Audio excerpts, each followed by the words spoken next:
There is no red, white, or blue in this country. The only color that matters is green because we live in the United Corporations of America.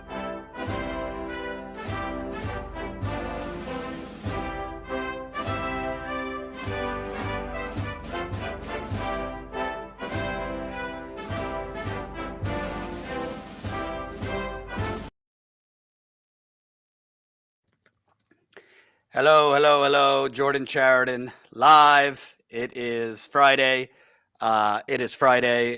April the 25th, 2025.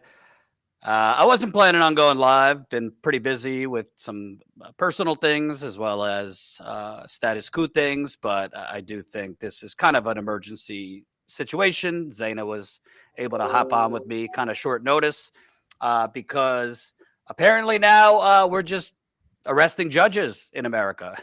That's what the Trump FBI, led by Kash Patel, did this morning. So we're obviously going to cover that in depth. There's also another kind of, I think, in any other political time, under any other president, probably would be like a scandal and probably merit like impeachment hearings. The Trump administration has basically been caught insider trading or helping Wall Street executives insider trade, meaning the Trump administration has been leaking to Wall Street executives non-public information on trade deals, impending trade agreements, basically positive financial news so that those Wall Street executives and their companies could then make stock trades to benefit themselves, which Zaina, you and I would clearly be in prison if we did that. Yeah, so much for draining the swamp. Yes, they're filling it and then building moats all around it. So we're going to get into that because any one of these things could be like a scandal that normally you'd have like a week news cycle, but now under this, let's use the F word, fascist regime, it's hard to keep up. It really is. So we're going to get into that. Please smash the like button. Please share this live stream. If you missed it, we were live just a few hours ago. Our new reporter, Ashley Bishop, was live outside the federal courthouse in New York City for Luigi Mangioni's first appearance in federal court to face the federal charges against him, where another, I think, scandal, the Trump administration has sped up and fast-tracked to try and use the death penalty against Mangioni for allegedly killing the United Healthcare CEO. And in that courtroom, again, watch the live stream. Ashley had some great interviews. It came out. Luigi Mangioni's attorney revealed that at least on one occasion, prosecutors were eavesdropping on her calls with Mangioni accidentally. So there's just a lot of scandals going on, but we need to obviously start with the full-on fascism and arresting judges. I'm going to do something unorthodox, though, because I'm going to start first with a reminder to you. Because a lot of times when things are, what did Ferris Bueller say? Sometimes you need to just stop, take a breath, and look around. I think that's kind of what he said. I want to remind you, today is April 25th, 2025. Today marks 11 years. Let me repeat, 11 years since an American city had clean water. I am talking about Flint, Michigan. I'm not going to go crazy in depth because we have other news to cover, but obviously we're not going to let this go without addressing. The Flint water crisis is still a crisis, and today is 11 years since they switched to the toxic Flint River. Despite the media lies, despite the politicians' lies, the water is still toxic in Flint. I'm just going to read from the thread that I put on Twitter today so you could kind of get an update where things stand in Flint. Because to me, this is a different form of fascism, poisoning Americans and then leaving them to die. So we've already had fascism in America. Now it's just blinking red lights under Trump. I just wrote this morning. If you're still on the cesspool known as X, retweet it. In a sea of endless crisis, a reminder, today marks 11 years that a U.S. city has had toxic water, specifically 4,018 days of the ongoing Flint water crisis. Again, today is the anniversary because 11 years ago, today, they switched to the toxic Flint River, and we all know what happened. The water is still toxic in many parts of Flint. In many parts of town, the water comes out brown, discolored, smelly, and residents still tell me that they develop body rashes from that water, including a viewer just told me the other night who lives in Flint. All of the corrosive, damaged pipes, which basically had acid water going through them for nearly 2 years, 11 years later, they have not all been replaced. So God bless the people in North Carolina who were complaining about the lack of attention North Carolina got from the Biden administration to their hurricane. You should all get attention. But to be clear, Flint has not gotten this fixed 11 years later. That happened, I believe, in the fall in North Carolina. I'm not pitting one against the other, but my point is 11 years later, they still have damaged, corroded pipes. Cancer is surging in Flint due to the toxic water. And the death count is beyond severely undercounted. I would argue there's thousands of people that have died from this, despite the state of Michigan claiming only 12 people died. And this is so important because it's a benchmark of what's been happening to communities that have been dealing with toxic water, have been dealing with pollution, have been dealing with these crises for decades and been overlooked.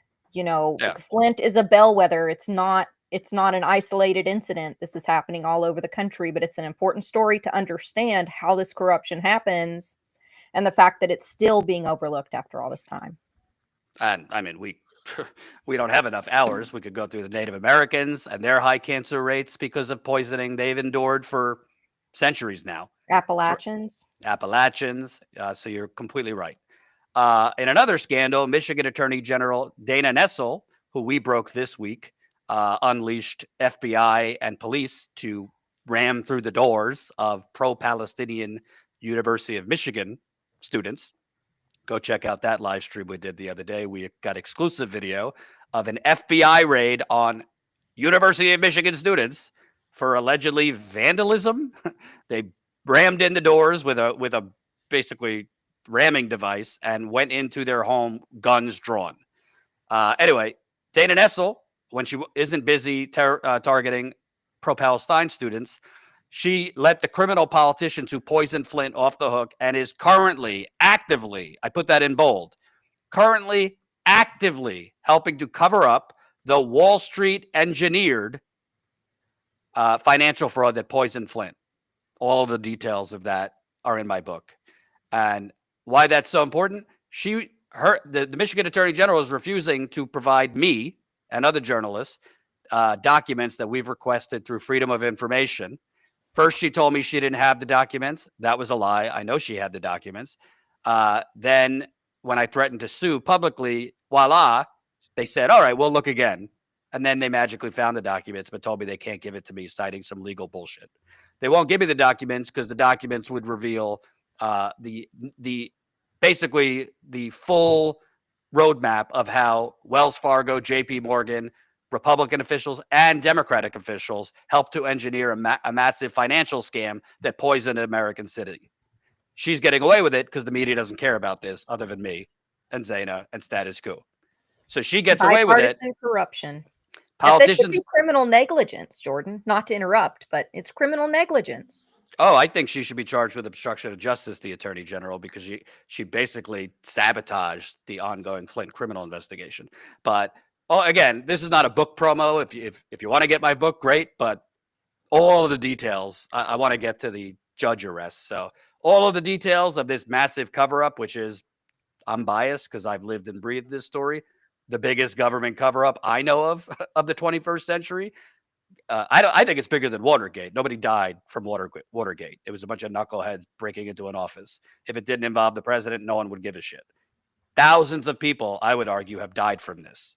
And it involves the federal government in a cover-up, the state of Michigan government, the local city government of Flint, the county government, the county of Genesee, which Flint is part of. It involves Wall Street banks. It involves private foundations. I mean, there's so many different tentacles. And for those that read my book, I even had Republicans who hate my fucking guts saying, Jordan, this is the most corrupt thing I've ever read. Thank you for doing this. So it's not about me. It's about, I wanted the book out there because Do not, and I point this out in the thread, do not make the mistake to think that this is just a story about Flint. It's not. This is about all of us. If the Flint crisis never truly ends, and I would say it's still a crisis if the water is still bad, if cancer is surging and the residents don't have free government health care to treat their water-induced cancer, if no politician or Wall Street bank are in prison for poisoning a city, if the crisis is allowed to just be swept under the rug, if residents are allowed to just slowly die, what the fuck makes you think that the government in your neck of the woods is not going to use the same exact playbook if it's your city? Maybe it's not water by you. Maybe it's something else. But if they could get away with it here, I promise you they'll get away with it near you. And they already are in East Palestine and Northern California and many other environmental disasters. Kalamazoo. Yes. So I wanted to start the show. Obviously, arresting judges is extremely fascist and five-alarm fire. But too often the media just memory holes ongoing disasters. I could tell you, go to Flint, you will learn really quick just by talking to residents, it's still a disaster. I think the word crisis, people have become numb to that word and it doesn't mean anything. It's a disaster. The water is still bad. I mean, I don't have it prepared now, but I have tweeted and we have shown images and videos from this year and last year showing bad water coming out of the taps. So don't talk to me about democracy if you're the Democrats, when in our democracy, cities are poisoned and then the residents are left to die and we have a bipartisan criminal cover-up. So I would encourage anyone who wants to know more about this, get my book, We the Poisoned, Exposing the Flint Water Crisis Cover-Up. Also, we did a documentary last year. It's called Flint Fatigue. You can get it for free. Go to flintfatigue.com. It's a full-length documentary about almost 2 hours. And that was a documentary Status Coup did. We have been able to do all this thanks to you, the Status Coup community. So all the paid members who have helped us go back to Flint over and over. I've been there 21 times. Thank you, thank you, thank you. I'll get back to Flint at the end. I want to move on now to judges are now being arrested in America. Let me read this from The Guardian so you have the details.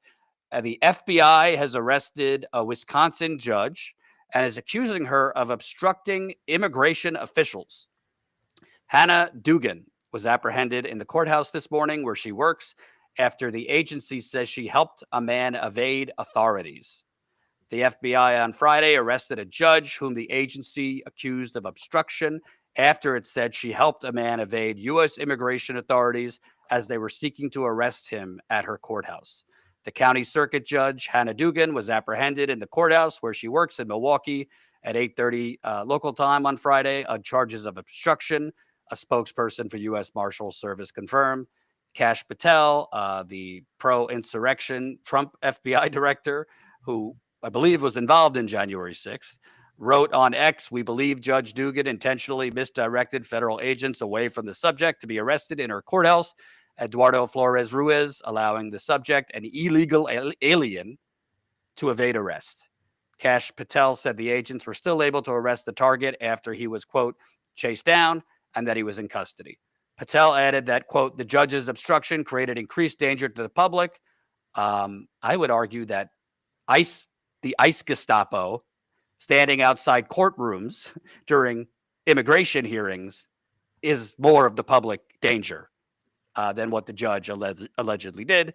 The FBI director then deleted the post minutes later for unknown reasons, but the U.S. Marshals confirmed to multiple outlets that the arrest had occurred. Dugan appeared briefly in federal court in Milwaukee later on Friday morning before being released from custody. Her next court appearance is May 15th.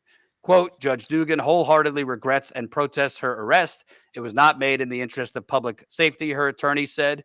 He declined to comment to an AP reporter following her court appearance. A crowd formed outside the courthouse chanting, quote, free the judge now. In a statement shared with the Milwaukee Journal Sentinel, an attorney for Dugan said, Hannah C. Dugan has committed herself to the rule of law and the principles of due process for her entire career as a lawyer and a judge. Okay, there's a lot more to get to here, and smash the like button, share this live stream. This is super important because let's not fuck around. This is fascism, like capital F fascism when you're arresting judges. And to be clear, I don't want to idolize judges, Zaina, because there's a lot of corrupt judges in America for a lot of reasons. We have gone through over and over that there's two systems of justice, sometimes three. You got the one for wealthy people, mostly wealthy white people. You got the one for, poor white people. And then you got the one for poor black people, brown people, indigenous people. So there's a lot of bad things that judges do. And judges, by default, kind of exist to elevate, I believe, the corporate capitalist status quo. With that said, they are judges. And if you're going to arrest a judge, I mean, that is an extraordinary thing to do without airtight evidence that they have committed an actual crime. Now, I don't know exactly what happened here, but from some of the reporting I've seen, bit broader than this particular judge, it seems that the Trump administration has basically been stationing ICE agents outside all immigration hearings. So regardless of if a judge, whatever the judge rules, if a judge rules in favor of an undocumented immigrant to remain, ICE agents have been snatching up those immigrants. Just 2 days ago, a migrant who had legal status to be here was right outside of the courtroom while still in the courthouse, arrested by 3 agents in civilian clothes who were saying, we're law enforcement. Dragged him off into an unmarked van. I am so glad you brought that up because we have the video. This happened in Virginia. This man's charges were dropped, yet ICE in masks, I believe, unmarked cars, snagged him anyway. Let's show that, Colin. Video from inside a Charlottesville courthouse is causing concern in the community, according to Charlottesville affiliate WVIR. This is the moment 3 men claiming to be federal immigration agents took a man out of the Albemarle County Courthouse in handcuffs, putting him in the back of an unmarked SUV and then driving off. Witnesses say, as you just saw, one was wearing a balaclava-style mask and that none was in uniform. Albemarle Public Defender Nicholas Rapucci says the man being arrested had just had his assault charges dismissed. They did not produce a warrant. They did not produce any identification showing that they were law enforcement. Albemarle Sheriff Chan Bryan insists federal agents did show paperwork and credentials to the bailiff before making the arrest. A protest brought some 50 people out to the courthouse yesterday with concerns that the agents refused to show credentials during the arrest. In a statement to WVIR, Albemarle County Commonwealth's Attorney Jim Hingley said he is now investigating the incident.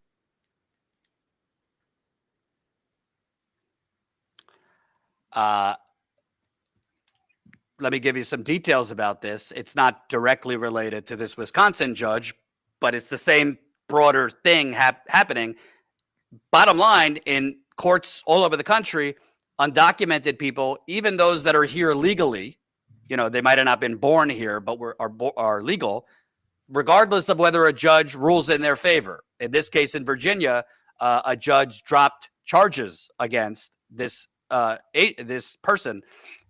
You have ICE agents waiting anyway to snatch them, to deport them. So essentially, the ICE is breaking the law because they're not honoring what the judge rules. Let me read the details of this particular Virginia case from the video we just showed. This is from Newsweek, Colin. Federal immigration authorities detained a man in Albemarle County Courthouse in Charlottesville after a judge had dismissed charges against him. Quote, following the dismissal of a misdemeanor state charge, our client exited the courtroom into the lobby and was physically detained by 3 men. Public defender Nicholas Rapucci told Newsweek the men showed no identification that they were law enforcement, nor that they had a valid arrest warrant. So from everything I could glean, Zaina, what these things are connected, because from what I have read, what the Trump administration is alleging that the Wisconsin judge they arrested did was basically help that undocumented immigrant go through the jury door, the side exit where a jury would go through, instead of the normal exit from the courtroom where ICE was waiting. They're Well, just angry that she outsmarted them. I don't know for fact, but it seems to me she was doing that because she knows ICE was going to snatch them. Mhm. And it seems to me she was doing the right thing because I don't know exactly I don't know exactly why that person was in front of that judge. From the reports I read, there's not the details weren't, at least before I went live, the details weren't there. But it seems to me she was directing the man and his lawyer so that he wouldn't be snatched by ICE because she knew he would be deported without due process. So it seems to me the judge was upholding due process, the law, The because Constitution. Trump has essentially unleashed an ICE Gestapo to just hover outside of courtrooms. And regardless of whether a judge rules they're in favor of them staying in the country or drops unrelated charges, ICE is going to snatch them. And what does that accomplish, Zeynab? It accomplishes multiple things. One, if I was undocumented, I wouldn't want to show up to the courtroom for a hearing. If I know that ICE is hanging out there to snatch me, okay. So then if you don't show up because you're intimidated, rightfully so, then you've not shown up to your hearing and I could come get you for that. So you lose either way.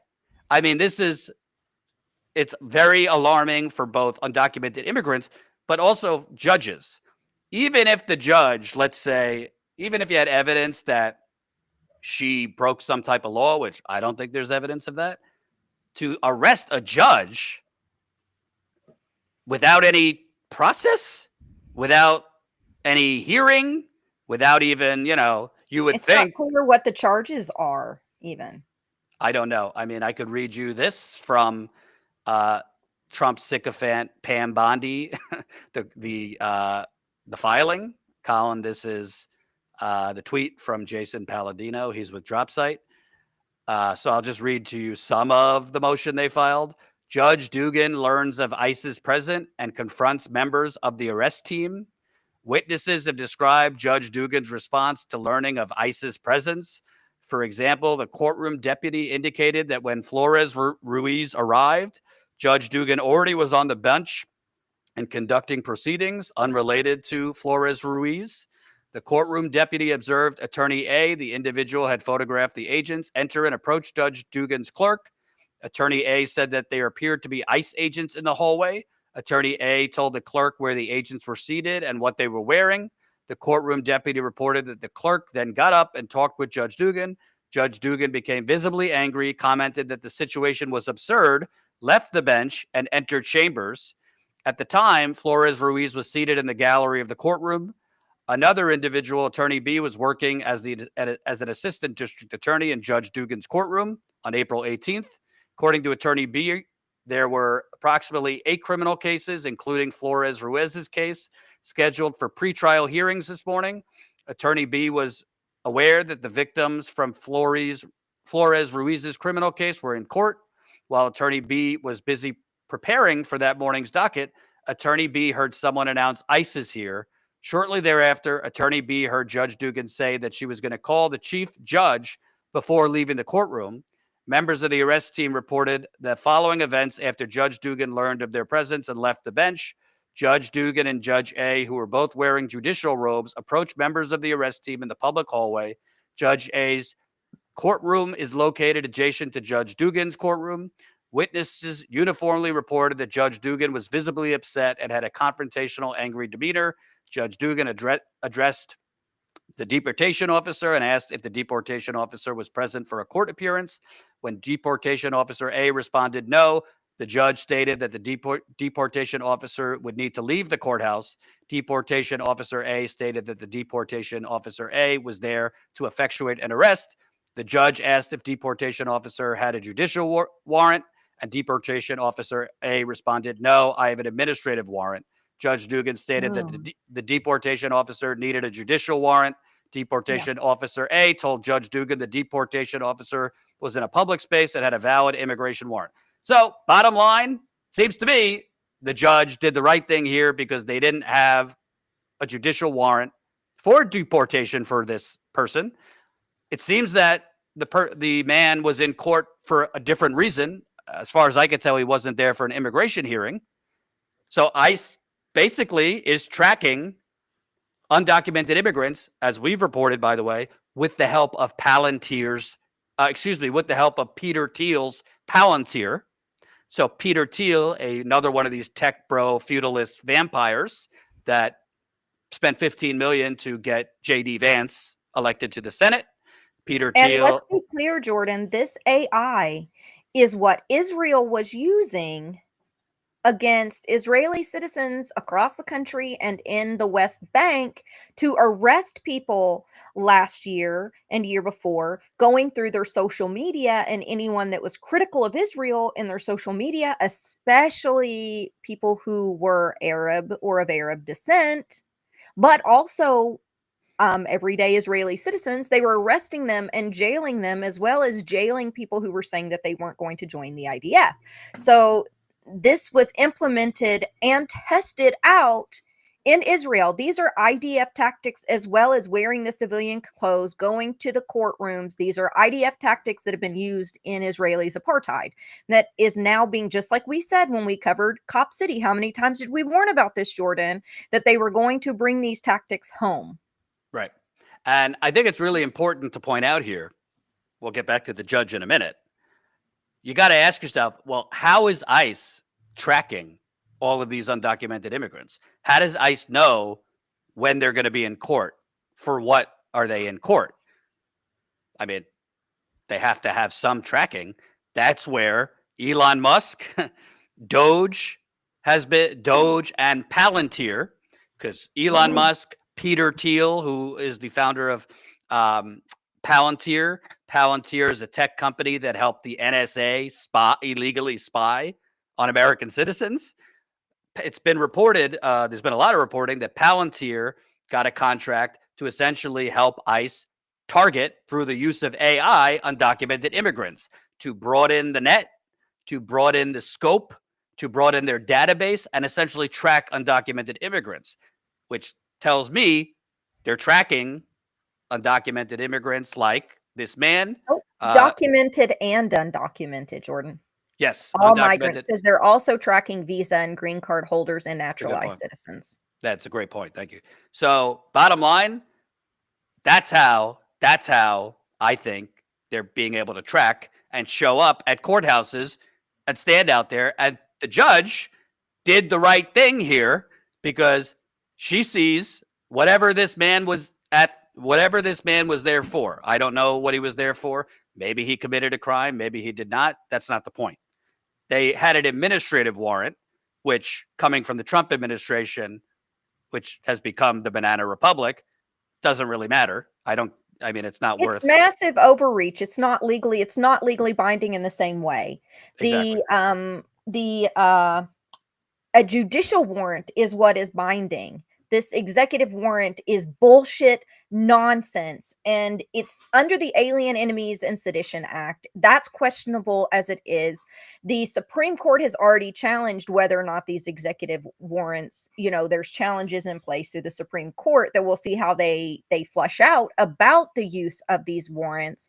But they are in a judicial setting, attempting to arrest someone with an executive warrant, which may not hold water whatsoever. Right. And she knows this as a judge. She understands that this is legally wishy-washy bullshit. And to be clear, let's just paint the scene, because Zeynab, I could kind of imagine this in like a TV show or a movie. You have a judge in the United States. I'm not saying we're really a thriving democracy here. We're not. For those who watch Status Coup, we tell you all the not, we're not. But you have a judge. We've covered it.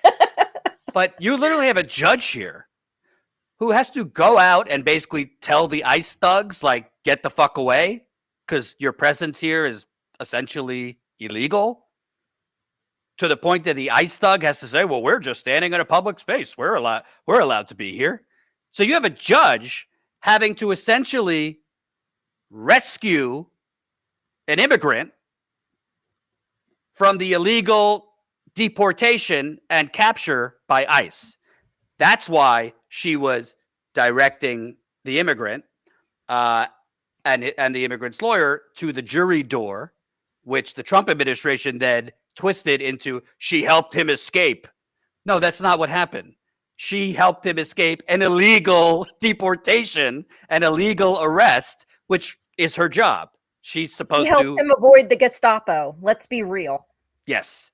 And if you think that's bad, so we already showed you that horrible video. And by the way, you got to love these MAGA people. They don't want anybody wearing a mask, right? You can't wear a mask if there's a pandemic. You can't wear a mask if you're out protesting. But if you are a ICE thug, I don't even know if these people in masks are really ICE. But if you're an ICE thug there to abduct brown people, you could wear a mask.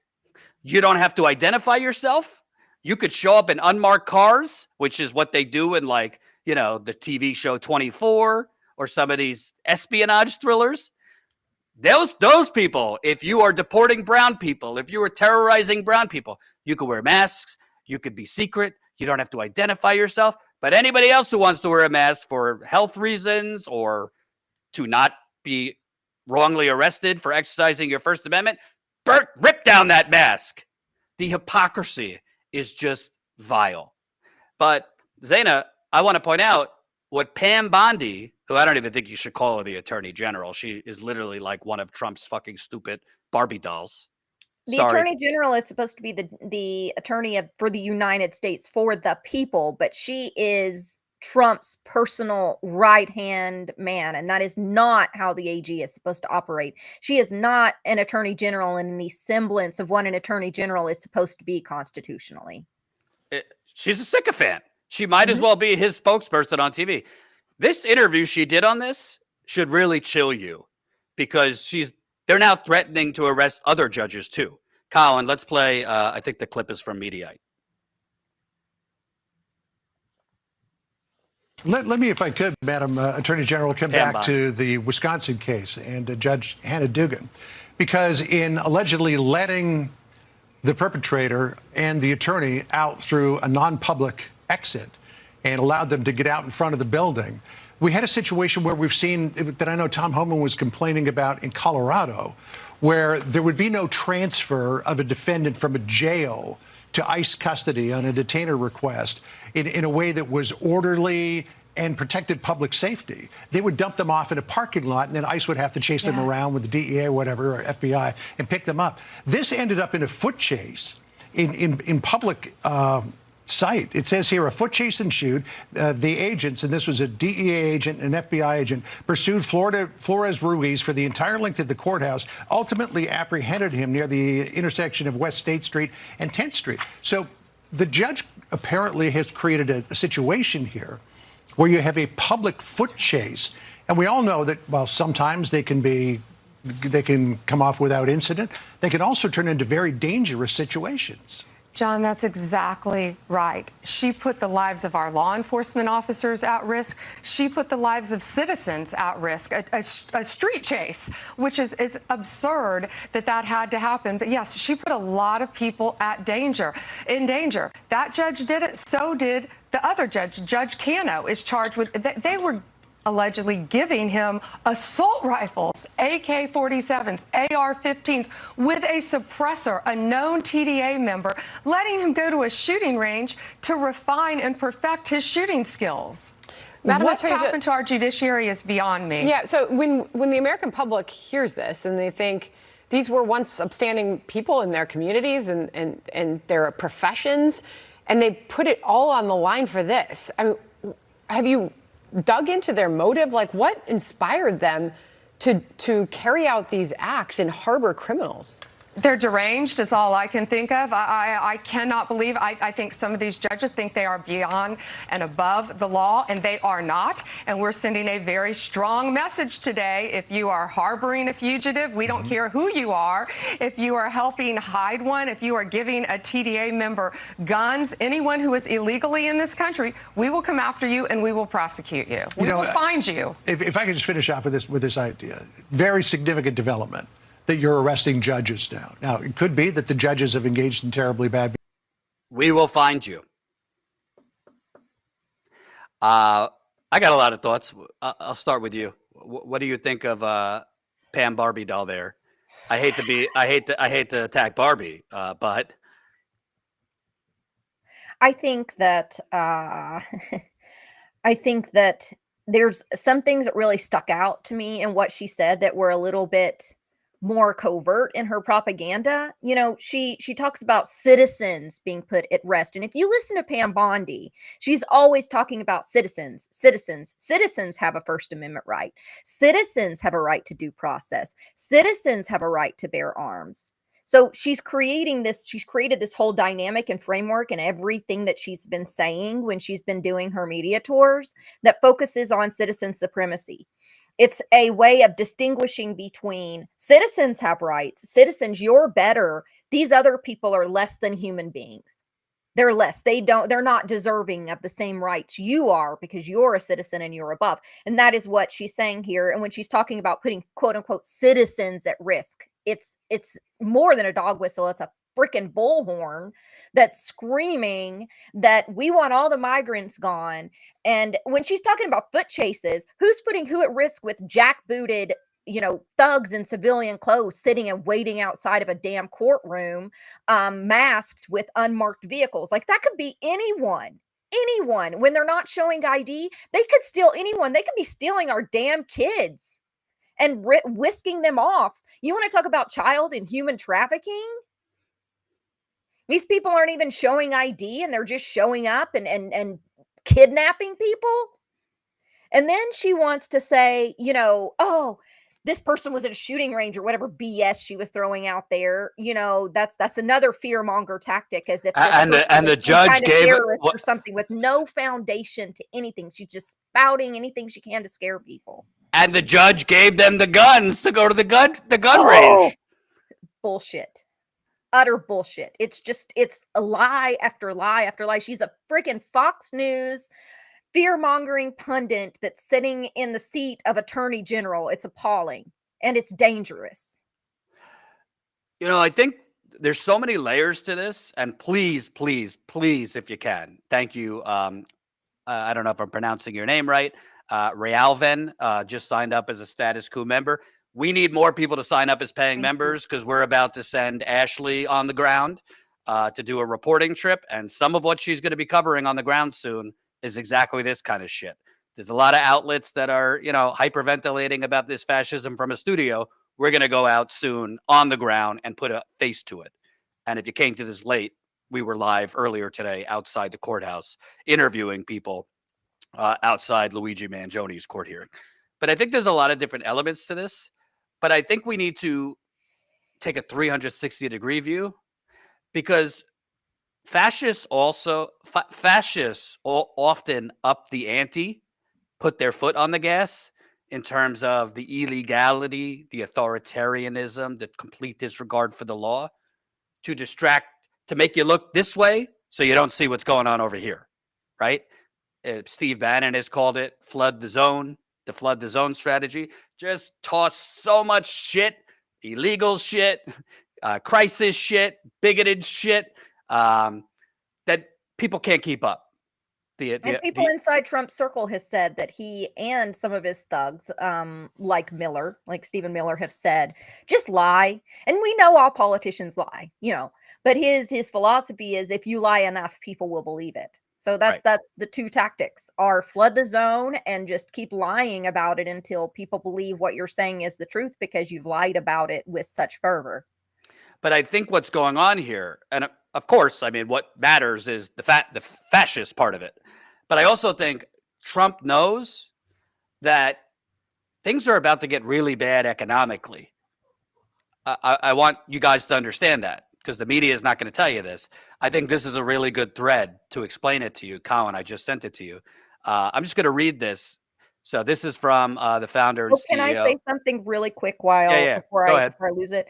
Mm-hmm. One other thing that really stuck out is that she is trying to chill any type of underground railroad, any type of assistance. She doesn't want the people that hid the Jewish people, that hid the disabled people, that, helped the Underground Railroad during slavery. She doesn't want that type of movement to spark in the United States because she knows that it's going to. So she is warning us right now, if you do anything to help migrants, if you do anything to help your neighbors, if you do anything to protect against this tyranny and these KKK ICE agents out here, then you are going to be jailed. You might get deported. You are going to be one of those, what did Trump call them? Homegrowns. Yeah. That they're going to put potentially in these 5 new prisons he wants to build in El Salvador. And that is what she is trying to say, because they know you wouldn't have to say that if they didn't know what they were doing with some of the most inhumane shit imaginable to warn people, do not hide your neighbor that you love in your home.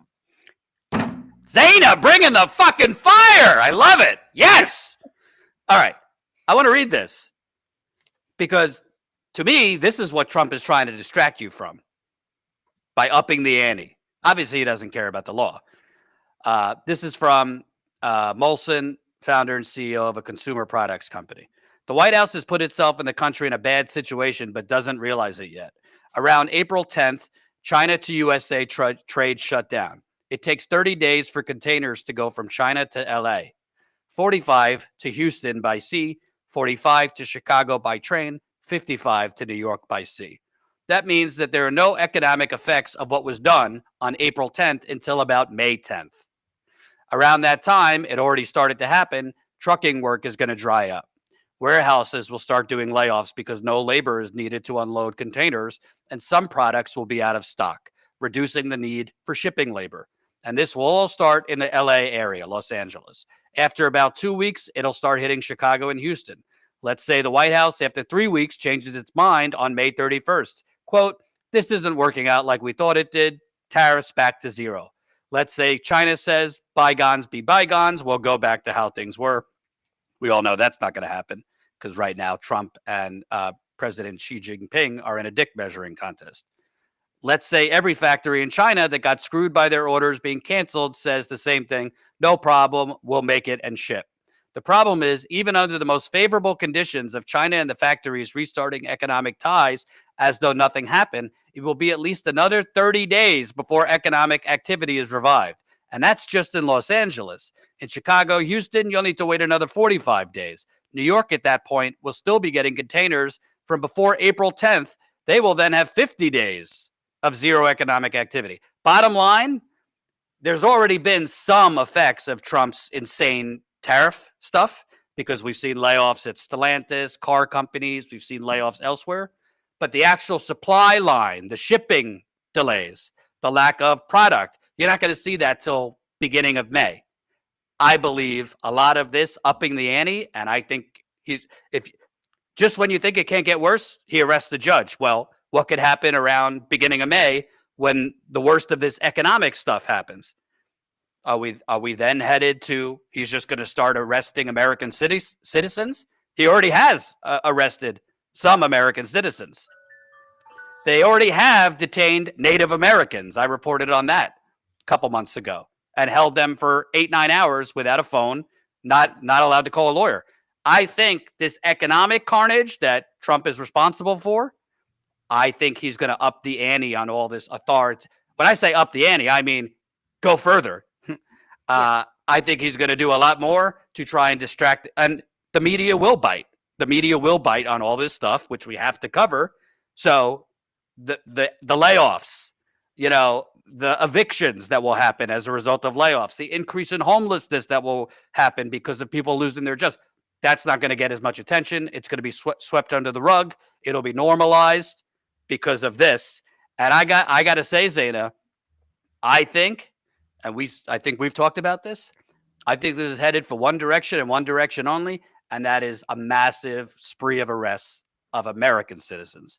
Not that they're going to have to quell the dissent that happens because of we are already a country, and this is something we talk about all the time, that has extreme wealth inequality. And right now, the robber barons are recreating a Gilded Age. They want to create their own little fiefdoms and their own little kingdoms. And I'm not exaggerating. I had an interview with Matt McGannis on my own channel about this today.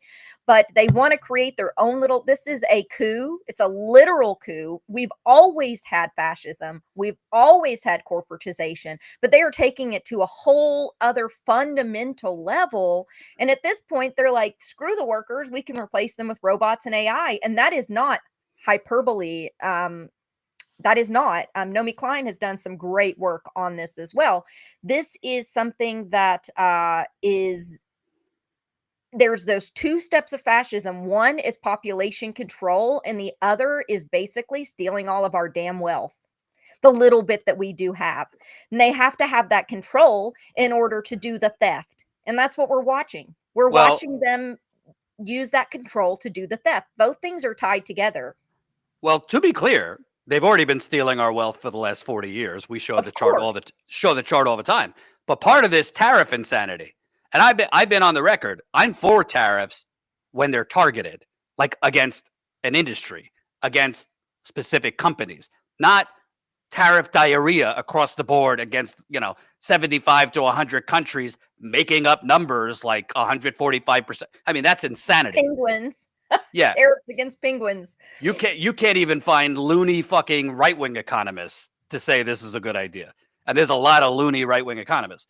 With that said, the thing here that is so alarming is, and I got to say, to people who do argue for vote, lesser of two evils voting, I am not one of those. I'm not a proponent of that. But people who do argue like you got to do lesser of two evils just because of the Supreme Court, I have to give them credit here. I don't 100% agree, but their argument is reasonable when you look at this is all happening and the Supreme Court is allowing it.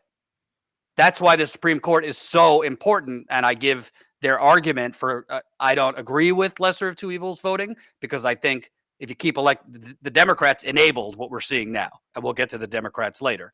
But the point is, the Supreme Court has already allowed Trump to illegally deport Kilmar Abrego Garcia, who was here legally. They have allowed him to disregard their order, which was to facilitate his return. Trump is not doing that by basically saying the word facilitate means I don't have to, and they're not doing anything about it. Another judge, Judge James Boasberg, he, kind of huffed and puffed because the Trump administration did not turn around planes that held 238 Venezuelan migrants that they illegally, without due process, sent to an El Salvadoran prison camp, which is infamously like a torture camp. He held the Trump administration into contempt, but didn't put anyone behind bars. When American citizens, when working people are held in contempt, when normal non-government lawyers are held in contempt, you go behind bars. This judge held the Trump administration in contempt. Nobody's behind bars. So the Supreme Court, I think Trump sees they're going to allow this for a variety of reasons, including at least 3 out of the 9 are batshit crazy Trumpers, essentially. So then you got to get to the Democratic Party. I don't want to do a false equivalency. As much as I had disdain for Joe Biden, as much as I think he provided a complete blank check for a genocide, a U.S.-funded genocide in Gaza, as much as the horrible things he did, I'm just going to say it, you got to call a spade a spade. He was not doing any of this. He did a lot of terrible shit, but not to this degree. But to me, you got to call out the Democratic Party here, because his genocide helped to, his support of a genocide and lying to us every day helped to buttress and lay the foundations. I mean, every president has, but it was outrageous how his administration, his spokespeople lied to us about the genocide and gaslit us and ignored national law and ignored federal law in order to continue funding it for a year and a half. I think that helped lay the foundation for this administration to just lie to us to our face every single day. Absolutely. And, before I get to the Democrats, I don't want to forget this. Colin, it's the tweet that starts, "Wow, career officials." it also came out that Trump basically stopped his own administration from bringing back Kilmar Abrego Garcia. So again, Trump is just basically stepping in as the Mad King here. Wow. Career officials inside the Trump administration first viewed the case of Mr. Abrego Garcia like any normal case of a wrongful deportation. They began looking for ways to bring him back, as happens whenever ICE makes that mistake. Then the White House got involved and blew it up. Late last month, 3 days after Abrego Garcia's family filed a lawsuit over his deportation, government attorneys began discussing how to undo the mistake and bring him back. In their conversations, officials went so far as to float the idea of having the U.S. ambassador to El Salvador make a personal appeal to the country's president for Abrego Garcia's return. But first, the State Department's legal team wanted more information from DHS about his alleged role in the MS-13 gang. The thin evidence supplied in response was met with skepticism from Trump's State Department's lawyers. Abrego Garcia, who came to the U.S. illegally when he was 16 years old, was one of 23 El Salvadorans deported on March 15th, but his name had not appeared on an internal list of 10 gang members. Bottom line, Trump's own State Department and officials were saying, okay, we fucked up. Let's do everything we can to bring him up. Trump stepped in, and Trump's goons stepped in to stop it. So they're just basically, I mean, I haven't even mentioned what's next. If they could say there's an invasion and illegally deport people without due process, illegally disregard judges, do we think that Trump won't declare martial law because of an invasion? You think that can't happen? Or he could label any of us terrorist for just simply opposing him. Well, they're already doing that. Definition. Yeah. That happened even before Trump. We covered Cop City. Cop City. Which, for those that don't know, is a massive militarized police compound that is being built in the public forest outside of Atlanta, Georgia. There's no reason for it. The police that will be trained at Cop City in the forest are going to be co-trained, cross-training with IDF soldiers in Israel. There's been years of protests against Cop City by environmental activists, local folks in Atlanta. Police killed an unarmed protester, I believe, at the beginning of last year. And that was covered up by Georgia police. This happened under President Biden, by the way, and Democrats in Georgia helped cover it up. They charged protesters, peaceful protesters there, as domestic terrorists. Yep. Biden's administration did that. And Biden's administration expanded the definition of terrorism to the point that it's so loose that is part of the language that Trump is utilizing right now was written under the Biden administration. But I just want to point out, Zeynab, and again, I don't want to do a false equivalency because in this case, I'm not going to say the Democrats and the Republicans are the same. The Republican Party has gone full fascist. Any Republican that stands by and says nothing to this is complicit. And this is fascism. There's no other phrase for it. You have to call a spade a spade. And I'm not going to sit here and say they're equal. They're not. But we have to understand what brought us here if we want to fight it. With that said, here is, I think, valid criticism of the Democratic Party. The Democratic Party right now, you have an opportunity. I'm talking about the corporate establishment Democrats who don't care about workers but pretend to. You have an opportunity to go out loudly and proudly and say, we warned you of this for the last decade. We warned you that he was a fascist. We warned you that this was an existential crisis and this was an existential election. And because what we warned you about has come true, we are not going to do business as normal. We are not showing up to vote. We are shutting down Washington because this is not a normal situation.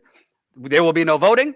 We will do whatever we have to do, even if that's chaining ourselves to block Republicans from entering the Senate. We will, as Democratic politicians, get arrested if we have to. When fascism takes hold, you don't stand there and agree to the continuing budget resolution to keep the government open, which Chuck Schumer did.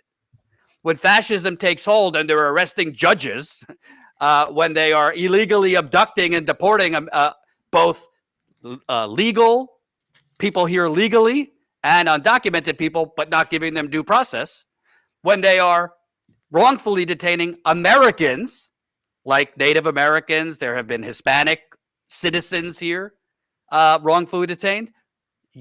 That's not normal, so you can't treat it as normal.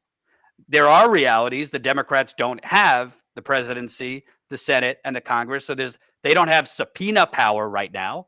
They don't have the legal power to block many of what things Trump is doing. But you do have the power of the microphone. You do have the power of your bodies. You have the power to shut down business as usual. You should have shut down the government. Yes, it would have caused some pain economically. But look at the pain happening now by a mad king that you have allowed. And frankly, if you had a real opposition party, you would right now start a general strike. Yeah.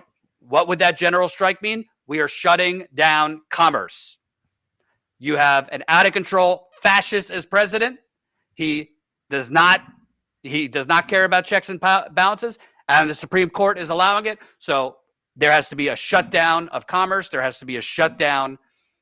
Nobody, and I mean nobody, should be buying from, pick the big box stores. Of course, they will never do this because they are bought by the same donors that bought the Republican Party. Right now yelling at David Hogg for suggesting to primary entrenched corporate incumbent Democrats. Yeah. That's what they're focused on.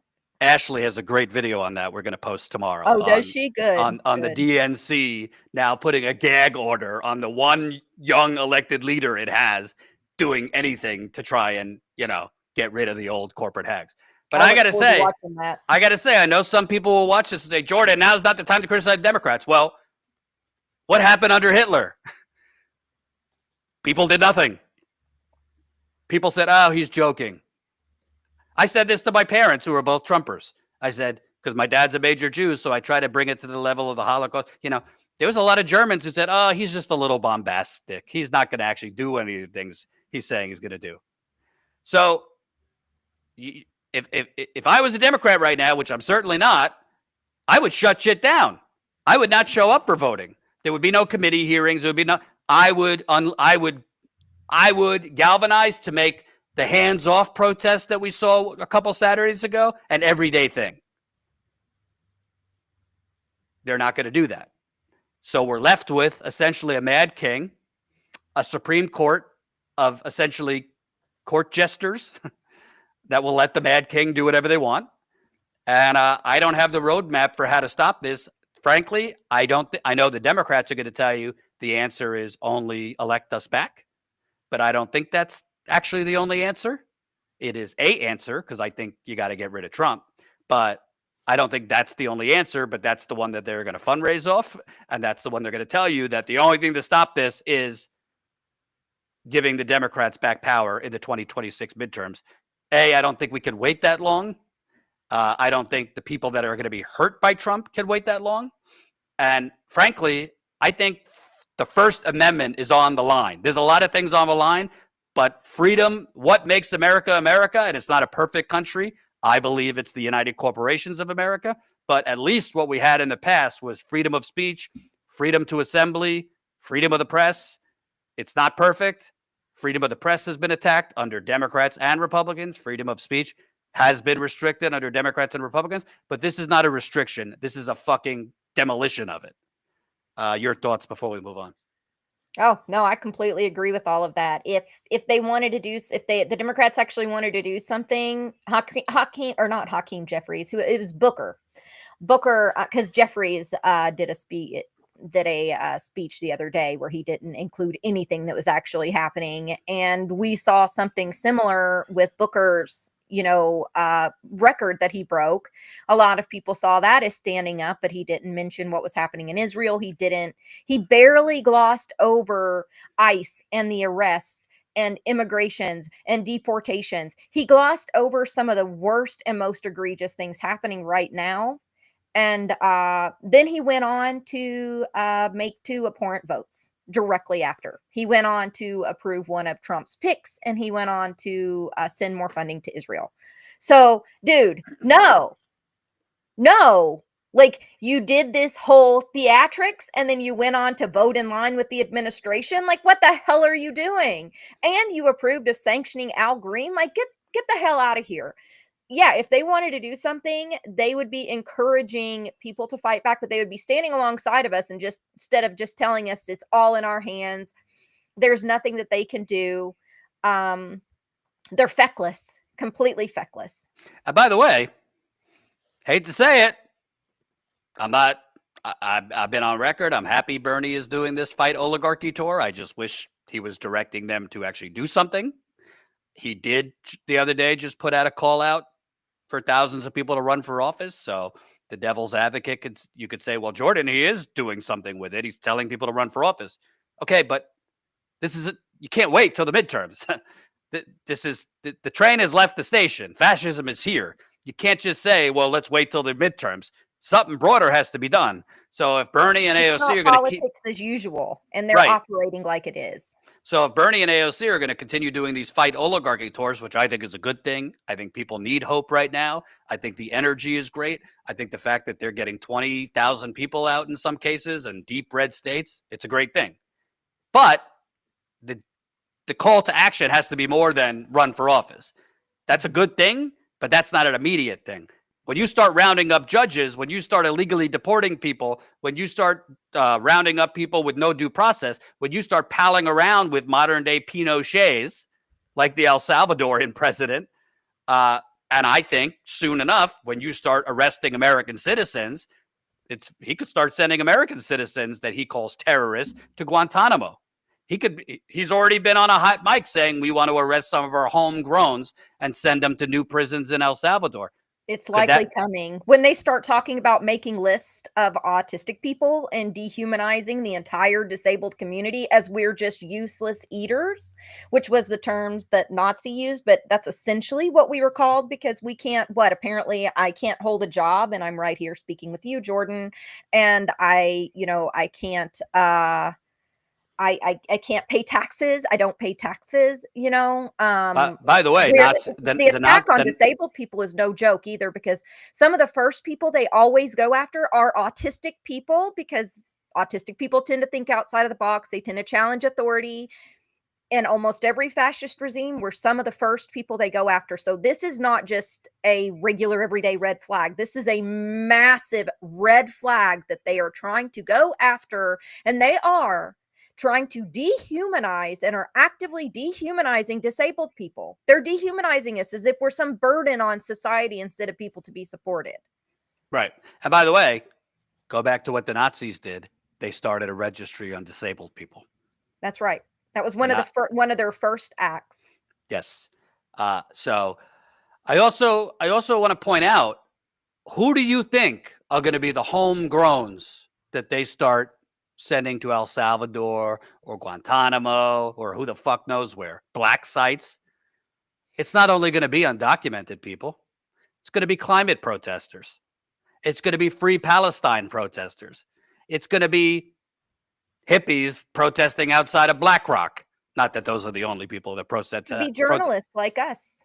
Yes. Could be healthcare protesters. It ain't going to be the people protesting Planned Parenthood.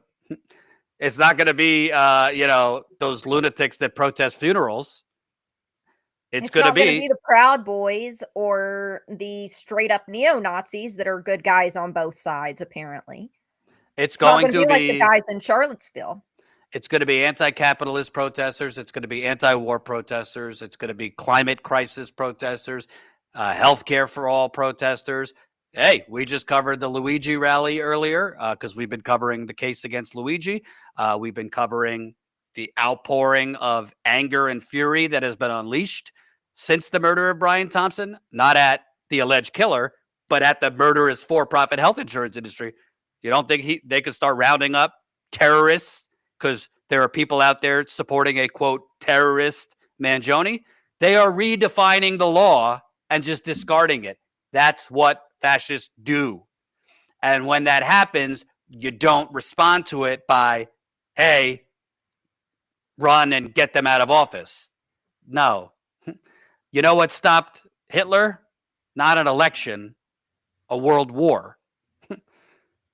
The Gestapo were following the law, folks, because the law was written to round up anyone that was considered degenerate. They were following the law. It was legal. Abhorrent things can be legalized. Following the law by virtue isn't always the right thing to do. And by the way, to be clear, it's not clear to me that the Supreme Court, Clarence Thomas and Samuel Alito, if Trump shot someone on Fifth Avenue, they would rule in his favor. So he's got 2 votes no matter what. They're fucking crazy, and that's just that.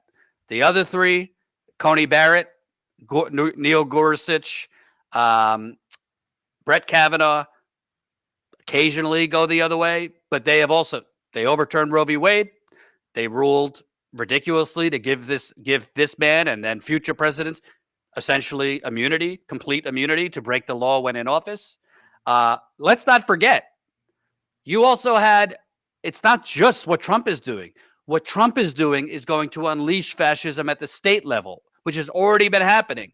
Remember, the video we showed you of those masked, unidentified ICE thugs throwing that man into an unmarked car. You already have laws that states like Texas have pushed, calling for vigilante justice. Remember that? Where the Texas abortion law that basically enabled and emboldened not police, but just anyone to become headhunters for those that, assist a woman in getting an abortion. That's vigilante justice. And at the state level, they have deputized. ICE is deputizing local state police force and giving them extra pay on their times off, or, there's a lot of local police that are letting local police officers sign up to be these guys in civilian clothes, or these people in civilian clothes arresting people and throwing them in on unmarked vans. So we already basically have people who have not gone through ICE training, not that going through ICE training is, something great, because it's not, but that are not actual ICE, that are not CBP, Customs and Border Patrol, but that are deputized police officers, and in some cases may even be deputized citizens, similar to what Yoav Gallant and what they did in the West Bank, Ben Gvir, when they deputized a whole bunch of settlers in the West Bank in order to police Palestinians. If you remember that, Jordan, that's what we're seeing now, is local people being deputized to be CBP, Border Patrol, or to be ICE well within 100 miles of the border. They're supposed to only be within 100 miles of the border. This is happening everywhere, all across the country, and these people have no formal training. Some of these people may or may not be police. They may be civilians, and this is something we have to pay attention to, because it is modern day KKK. It really is. It's birth of a nation bullshit. And the deputizations is what's so scary, because they couldn't hire enough people to grow big enough to deport 20 million people that they say are illegal, which is a completely made up number. And by the way, I'm not telling you to self-censor. To be clear, they're going to monitor protesters' social media too. And they're going to throw the book if your social media activity, quote, supports or enables terrorists. This is George Orwell, 1984. I'm fundraising to get my passport and documentation and everything for Lydia and I in line, because as a Middle Eastern American, as a journalist, as someone who's led movements like Abolish ICE, I'm afraid. I'm afraid. And everyone should be afraid, not just people like me who are forward facing in this. This is a crisis. But I will say, to be honest, and I hope resistance liberals are listening, because we might have some folks here that are kind of traditional Democrats and vote blue no matter who. We are not. Sorry to tell you, this channel, we call out corruption on both sides, and there's a lot of corruption at the Democratic side that MSNBC unfortunately doesn't tell you about. So you're welcome here, but we're not here to tell you the Democrats are great. They're not. But I will say this, to be clear, it's not enough to do hands-off protests. Protest only works if people, when they go home, do something. You could protest in the streets and have tens of thousands, hundreds of thousands of people. That's great for energy. It's great for awareness. It's great for fundraising. It's great to feel like you're doing something. But if everybody just dissipates and goes home and then goes back to their lives, then the fascists just resume what they're doing. They're not stopping just because you're protesting. That's It's why just a pressure valve for the fascist at that point. Right. That's why I believe the only mechanism, I don't want to say the only, again, you cannot wait. The answer cannot just be November 2026. That's a political answer, and that's business as usual. That's not to say don't focus on elections, and I think it's a good thing that Bernie is focusing and recruiting people to run locally, including run as an independent. He has said run as an independent where it makes sense, where you would have a shot, whatever. But to me, if you could get all these people out to protest with their feet, it's the same thing I've said about the George Floyd protests. We've seen we could mass mobilize. Now we need to attach with our feet on the ground at these protests, our wallets, because that's how you shut this shit down. The Tesla protests, look what happened with the Tesla protests. Elon Musk is essentially fleeing DC soon. It's been announced that Elon Musk is leaving the Trump administration. Why? Because these protests against him and Tesla have tanked Tesla. He sounded like a kid that just got dumped at the prom on the recent Tesla earnings call. Tesla's profits have tanked. Tesla's sales have tanked. His net value has tanked, even though he's still plenty rich. And their shares have tanked. That's because of an economic campaign against Tesla. So that has to be multiplied against many other companies that are connected to this regime, including Amazon. Who are the CEOs that were just in the Oval Office with Trump earlier this week, begging him to stop the trade war? That are heading up Doge, that are heading up all these different administrative offices. The centimillionaires and the billionaires are literally have cooed the government. They're in most of these positions of power right now.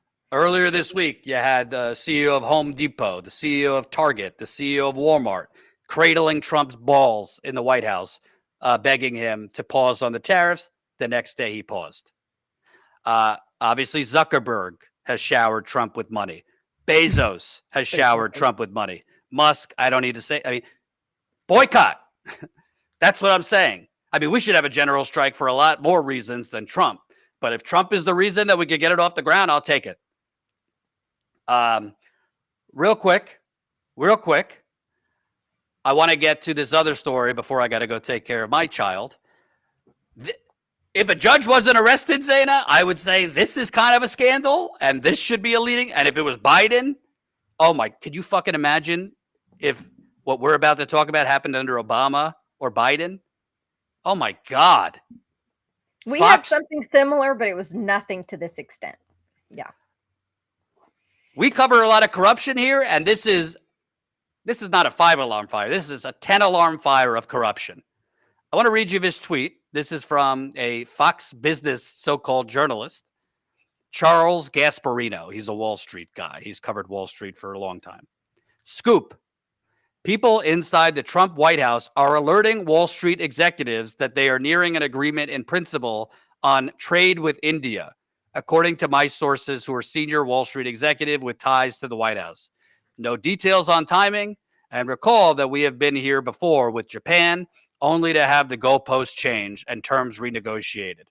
But if this holds, the India deal being envisioned will include agreed upon goals and issues that have been addressed, blah, blah, blah.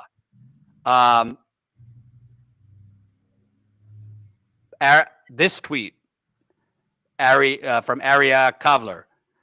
Fox Business Journal casually mentions in the first sentence that there's massive illegal insider trading as the White House gives its favored traders advance notice of trade negotiations and then just doesn't mention it for the rest of the story. Of course they're doing that. That's what we told you guys they were going to do from the beginning. That's the whole damn point of these tariffs. I want to read this from Common Dreams. Headline: Flagrantly enabling insider trading. Trump White House reportedly tips off Wall Street on trade talks. Hey, MAGA, you watching? I thought this guy was a populist. I thought he was anti-establishment. Quote, Wall Street execs are getting a direct heads up from the White House about news that could earn them billions on the stock market. Officials inside the U.S. President Donald Trump's White House have reportedly tipped off Wall Street executives about a potentially imminent trade agreement with India, a move that one watchdog group described as further evidence that the administration is, quote, flagrantly enabling insider trading. It's not clear what kind of information Trump officials provided Wall Street executives or how the information differs from publicly available reporting. And the White House comments on the U.S.-India trade talks, which have thus far been said. It is clear. Trump's Treasury Secretary or Commerce Secretary, whomever, calls Jamie Dimon, who should be in prison, by the way, because he's one. J.P. Morgan helped tank the global financial economy through fraud. But instead of being in prison, the Democratic Party started circulating, maybe we should run this guy as president. That's not a joke. Here's how it's going on. Trump's stooges are literally calling, head of JP Morgan, head of Bank of America, Wells Fargo, hedge fund guys, big donors. Hey, we're closing in on this deal with India. So, you know what to do. What did Trump tweet or truth that day, right before he announced the pause? Today would be a great day to buy.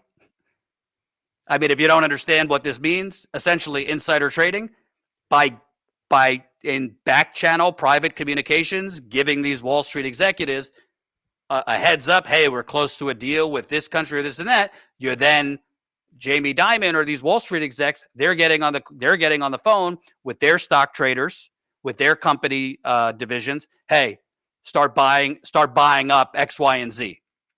Because the stocks are about to go big. The value is about to skyrocket because of once the trade deal is announced, the market will go up on the positive news. That's how that works. It's blatant insider trading. These people are getting private information on the updates of trade negotiations, on the updates of an imminent deal, which, by the way, is the same illegal insider trading that Nancy Pelosi does every day. That's what let's be clear, this already happens, but in this case, they are aligning tariffs at a rapid speed in order to basically steal all this money. Think 2008 housing crash. And you guys remember what happened then and how so many stocks were bought up and there was so much consolidation and monopolization, and then a whole bunch of small businesses died, right? That's what they're doing on a massive, massive scale. Yep. And by the way, to be clear, this is not only insider trading, because they've already done insider trading related to these tariffs. It was shown, I did a report a few weeks ago, maybe 2 weeks ago, check it under the videos tab. Marjorie Taylor Greene, her portfolio manager, just out of nowhere, got a brilliant idea to buy a bunch of fucking stocks the day before Trump paused the tariff. The day before and the day of that Trump did an across-the-board pause of the crazy tariffs against like 50 countries. Marjorie Taylor Greene, when asked about it, me and my broker, we don't discuss, we don't discuss it. Okay, so he just out of nowhere got the brilliant idea the day before and the morning of buy all these stocks, which they then went up in value because the stock market went back. The stock market skyrocketed up once Trump paused this. She did that. Pelosi has made hundreds of millions of dollars off of access to information before the public. So, like Zeynab said, it's already happening. But this is different because this is the White House literally picking up the phone and giving an insider trading tip to Wall Street execs so that they could start buying up stocks. And for all we know, they're pitting certain companies against other companies by giving certain companies a competitive edge, which is also, it's not only market manipulation. Don't they talk about a free market? That's not a free market. No, when you're the furthest thing from, it's not. Yes. So it's such market manipulation. But the important thing here, it's not only that it's corrupt. Working people have been fucked because of this. All this manipulation that they did with Trump's ridiculous tariff diarrhea of that Liberation Day, which he then paused a week or so later. Working people's 401ks got tanked. People near retirement, their 401ks, which is a big part of what they're depending on, tanked, which they're not going to have enough time to recoup those losses because they're near retirement. MAGA voters, you started seeing on social media MAGA turning against Trump because their 401ks tanked, which is kind of rich. Oh, now they care. Now they're against him because they were personally harmed. When other people are harmed by Trump's policies, oh, too bad. But when we're losing money, that's a bridge too far. So people were hurt. People were laid off already during that 1 to 2 week Liberation Day period. Auto workers. I know you and Ashley covered, and Ashley did great coverage on how it's not just federal workers, but how companies have been laying off en masse because of what's been happening. So as these fuckers are getting rich off of basically illegal tips, retirees are getting fucked, workers are getting fucked, workers are getting laid off, 401ks are being decimated, and he's out there calling himself a populist warrior. And you got Steve Bannon out there pretending that, this man is a man of the people and MAGA, we're taking the working class back. You have to be a horribly, just deficient opposition party. If you're not only losing to this man, you're not only losing to this snake oil salesman, because that's what this is. He is Trump, and sorry, MAGA, if you're watching, you have been fooled. He's not fighting for you. I can't remember who it was, Jordan, but and I apologize for not remembering, but this was on the PBD broadcast. They had a millionaire who is involved in the pharmaceutical industry. His wife heads up one of the pharmaceutical companies, and he told them, he said, the thing is when the Democrats were in office before, I would we'd give $1 million to different campaigns, and we couldn't call.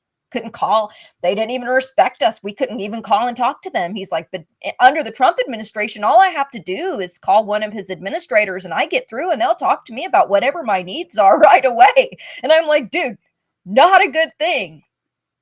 That's extraordinarily telling that he said the Trump administration is a much better investment. And I was like, dude just said it. He just said it. I couldn't call before, and I don't like the Democrats, and I don't support the Democrats. I'm not saying anything positive about the Democrats, but the fact is the guy said I couldn't just call Biden's office, or I couldn't call the Democrats, even though I gave them money. He's like, but now Trump, I can get his top administrators on the phone anytime I need to. They pick up for me.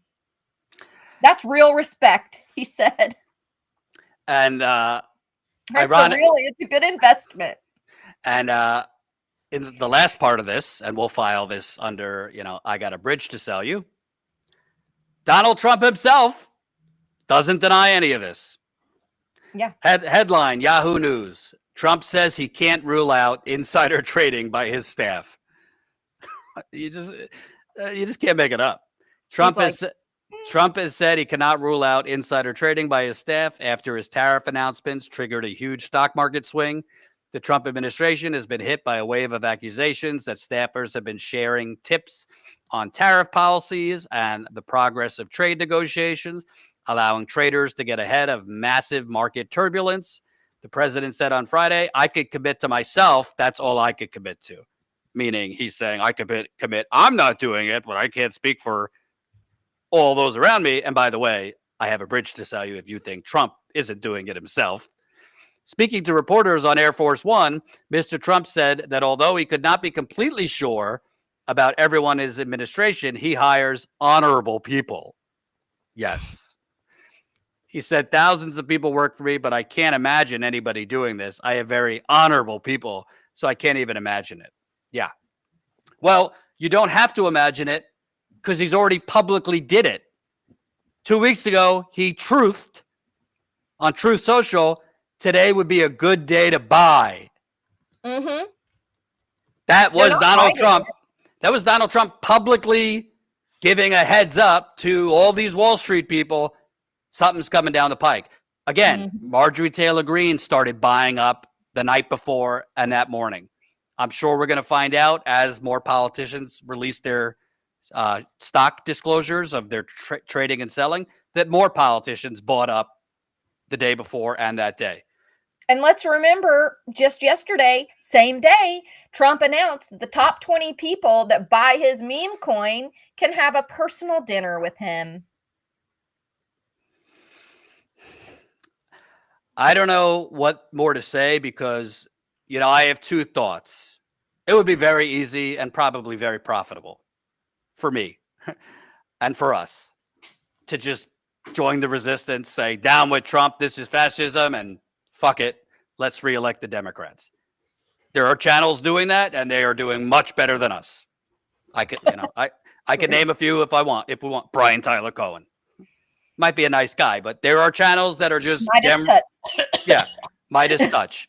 There are channels that are making bonkers money and growing bonkers by just putting it on the blue hat and riding the Trump derangement. Here's the problem with that. They're ignoring other problems. They do some good coverage sometimes. I'm not saying that they don't, but they are ignoring critical issues that are happening within the Democrats that are a problem. And they're also ignoring the fact that we can't wait another damn 2 years. Look at what has happened in the last 100 days. We at Status Coup, we are not from privilege. We are struggling people. We have not only gone out and talked to struggling people, we are struggling people. We are everyday people. We are not from the upper caste. So we don't imagine that there's any way that we can wait 2 more damn years, because just like everyone else, we are in threat of losing everything that we have. We have families that we have to take care of, children that we need to feed. And that's, some of these liberal media outlets are completely out of touch with that reality, with the reality that it's happening right now and that we can't wait. But some of those, not some, pretty much all of those big media outlets that are liberal and like rah-rah Democrats, and when they interview Democrats, it's like a little pillow party. What they're also not telling you, and I'm telling you this if you watch them, I mean, watch whatever you want. I'm not going to tell you what to watch or not watch, but what they're not telling you, what they're not telling you, how did Trump win? They told you it was Russia. They told you it was racism. And there was some of that in terms of racism. But how does a snake oil salesman, a buffoon, a reality TV star, a man who's on tape saying he sexually assaults women, he said, I grab him by the pussy, the pee, right? A man who's been accused by 15 to 20 women of both sexual assault and harassment, rape, many of them. A man who's cheated on every wife, a man who's gone bankrupt at least 10 times, a man who was bailed out by his father to the tune of hundreds of millions of dollars. How does this man win 2 out of 3 times? What they don't tell you is neoliberalism. They're not explaining to you that neoliberalism is the underlying disease that brought you Trump. And I know because I've been on the road for almost a decade and I've seen it up close. When people become economically desperate, when people become economically hopeless, cynicism steeps in. When people become economically stuck, you've seen the charts, productivity skyrockets, wages flat. When people become economically regressing, when people used to be able to work one job 40 hours a week, good benefits, but now they're fucking having to drive Uber after a full-time job, or they're working 2 jobs. They never mention the patchwork economy. They never mention the caste system, where if you don't have an Ivy League education, you're kind of fucked getting work, excuse my language, but it's true. They don't mention that, like you said, gig work. They don't talk about temp work. They don't talk about, because they're out of touch most of the time. And another thing they never talk about is Israel and the genocide and the billions of dollars that are going to that, and the horrors that we are capitulated in helping to fund. They don't talk about the IDF and the police state. They don't talk about the tech bros and the techno monarchy. And when they do, it's from a lens that's very Ezra Klein abundance bullshit, where it's trickle down economics and it's all about partisan politics and not about what we're really facing every day. Unlike Status Coup, they're not going to be on the ground at the lithium power plant. They're not going to be on the ground in East Palestine. They're not on the ground in most of these protests unless the protests are put on by the Democratic Party. And that's a problem. Right. So at the end of the day, you watch whatever you want. But the point is, to me, the answer here is not first, second, and third. Elect the Democrats. Right now, if the election were held today, would you say, Jordan, would you take a Democrat over Trump? I would. But I would. You could do whatever you want. I would, just to put out the fire. But that doesn't mean MAGA goes away if you get rid of Trump. That's what they won't tell you. The genie's out of the bottle. The fascism is here. Just because you can get rid of Trump doesn't mean you get rid of the fascism. And the other thing they won't tell you is just electing like normie Dems like Cory Booker or Kamala Harris or Pete Buttigieg, who's another fucking corrupt buffoon. I've exposed his corruption in South Bend.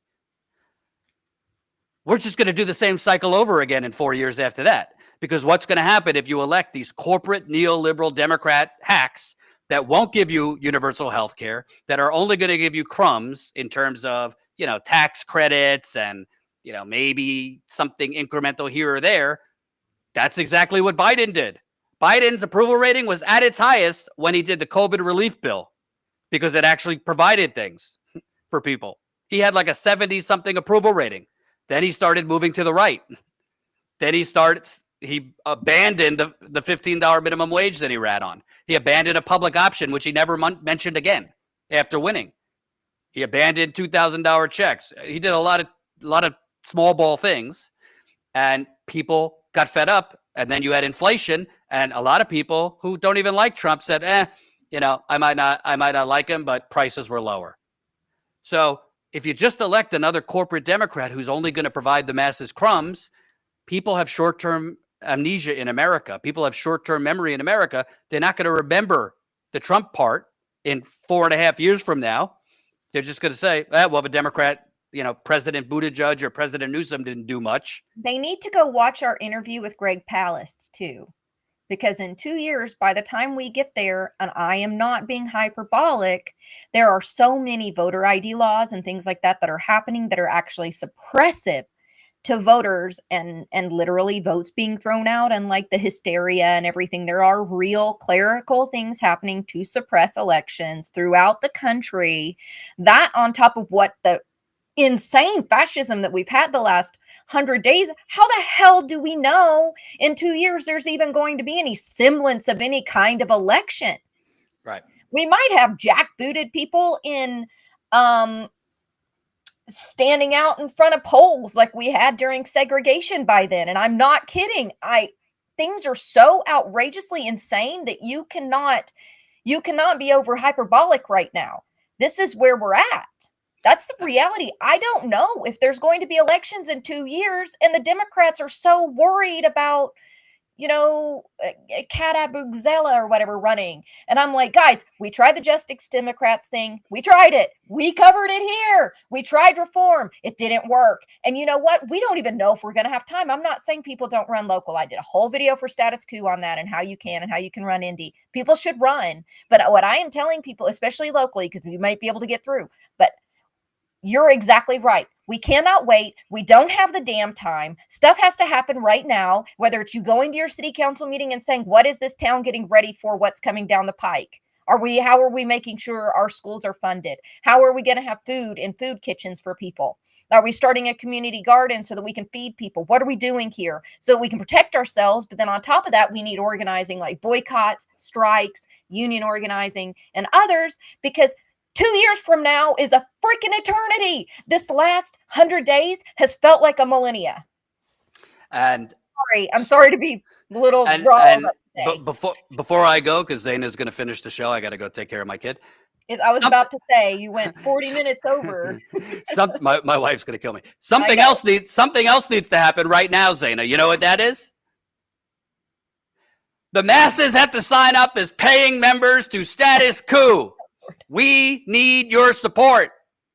We need your support, because there's a lot of other channels saying we're leading the resistance from a studio, but they're not out on the ground. They're not in Flint. They're not on the ground in Flint showing you there's still a water crisis. They're not out there covering on the ground the worker strikes. They're not out there on the ground covering the union organizing going on now. They're not on the ground covering the case against Luigi Mangione. Not that we're covering it as Luigi fanboys. We're out there interviewing people, standing out there, demanding we end the murderous for-profit health insurance industry. We've covered every one of Mangione's court hearings, including today. Go check our live stream from earlier where my colleague Ashley was on the ground talking to people demanding we stop this murderous for-profit healthcare system. We are out there covering environmental genocide and corporate sacrifice zones like Flint, East Palestine, Kalamazoo, Northern California, that many of you might not even know, recently had a massive lithium battery fire that has released contaminants into America's vegetable supply. I could go on.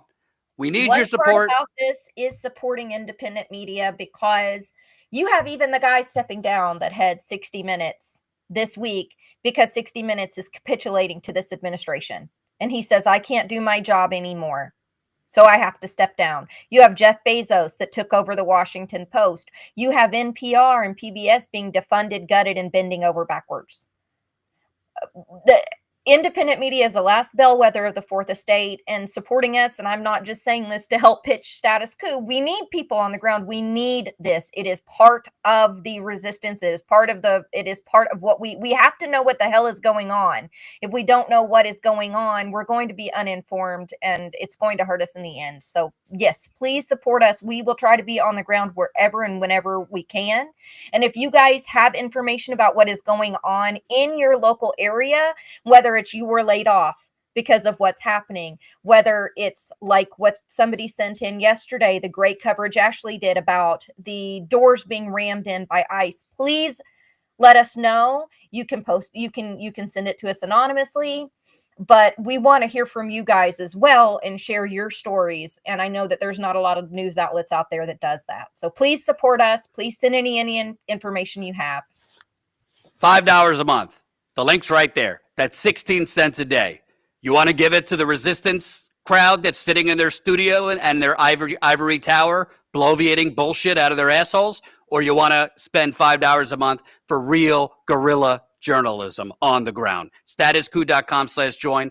And also, as a paying member, you get to join us on our monthly members call. We just did our monthly members call the other night. And you get other behind-the-scenes content. Zaina, if you could land the plane, because I got to go take care of my kid. No, before she starts texting me and being like, "Tell Jordan." No, I'm just kidding. Get on out of here. All right. Let's see. I think that we have one more story to cover, and this is a big one, and then we'll get to super chats. So on top of everything else we've been talking about, so we've got the insider trading, we've got Trump meeting with, the top 20 people who buy his meme coin, we've got the crazy fascism of arresting judges. We also have Trump now saying that, we don't need to raise taxes on millionaires because they might leave the country. Can you pull that up for me, Colin?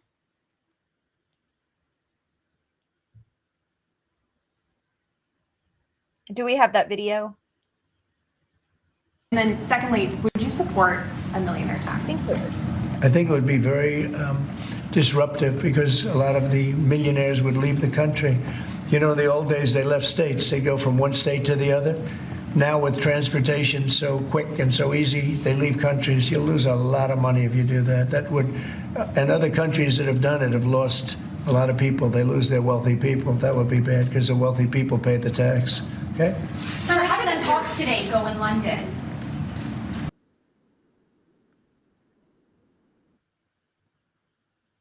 That doesn't even make sense. So let's not tax millionaires because they might leave the country, but millionaires are the ones that pay the tax. So if they're gone, it wouldn't be good because they pay the tax, but we don't want them to pay the tax because we don't want them to leave.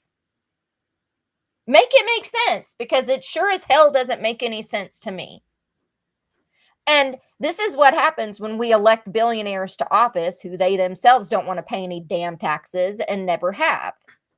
Is that you have them making excuses, saying things like millionaires don't need to pay taxes. Billionaires don't need to pay taxes.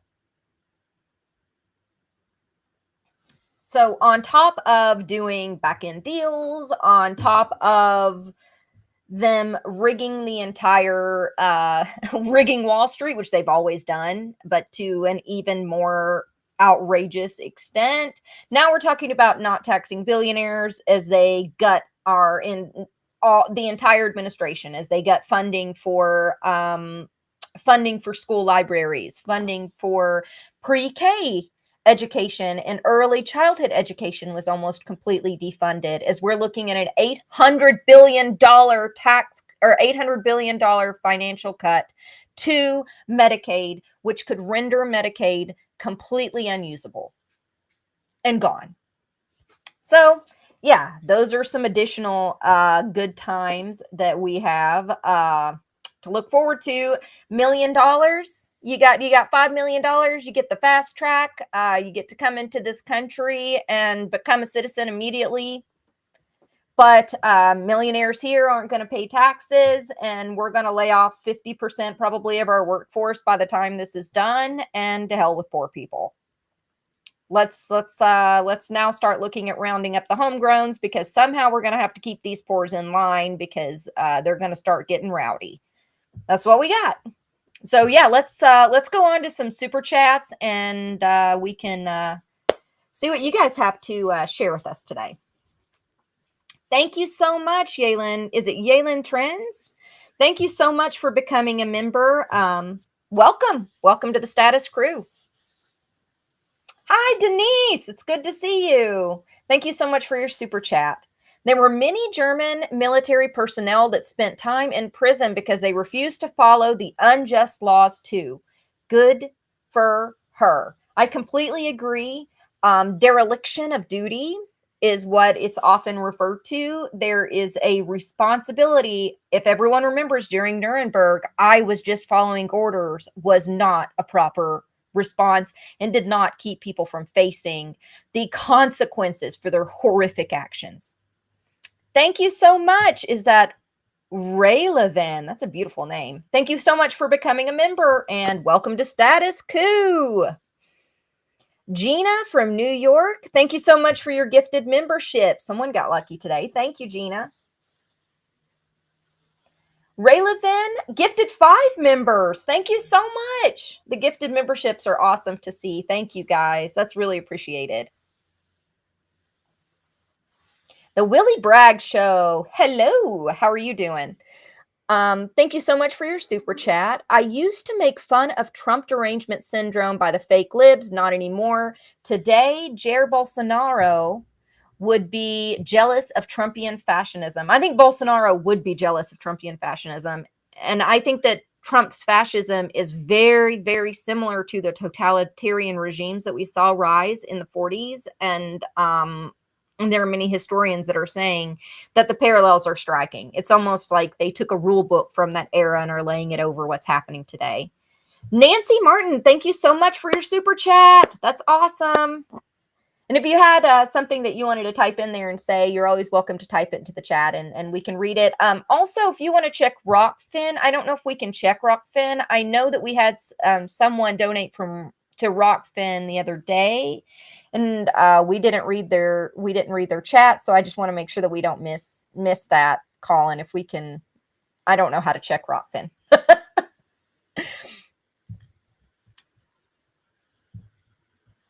Scott C., thank you so much for becoming a member. We don't have any on Rockfin, so we're good to go. All righty. Thanks, Jordan. Let's see, Addie9, thanks so much for becoming a member of Status Coup, and thank you so much for supporting independent journalism. Doc Robinson also became another community leader. Thank you so much, Doc, and welcome. Thank you for supporting us. Let's see, is that 500 USD? All Trump is doing is using the authoritarian structures set up by both parties to push past the last few protections we have. This is where these ghouls have led us. You're absolutely right. And there's one thing that I often remind people of when we're having this discussion, and it is that the Obama administration was the first to allow ICE to wear civilian clothes, to mask, and to use unmarked vehicles. He also created the entire infrastructure for privatized immigration system. He was known as deporter-in-chief for a reason. His immigration policy was extremely inhumane, and that's one reason that you see now people like Charlie Kirk being like, when Obama did it, nobody said anything. But let's not mince words. It is worse now. But family separations, people being put into cages, privatization, people profiteering off migrant suffering was something that happened under Obama, and he did help to set the foundations and the bulwark for what we have today.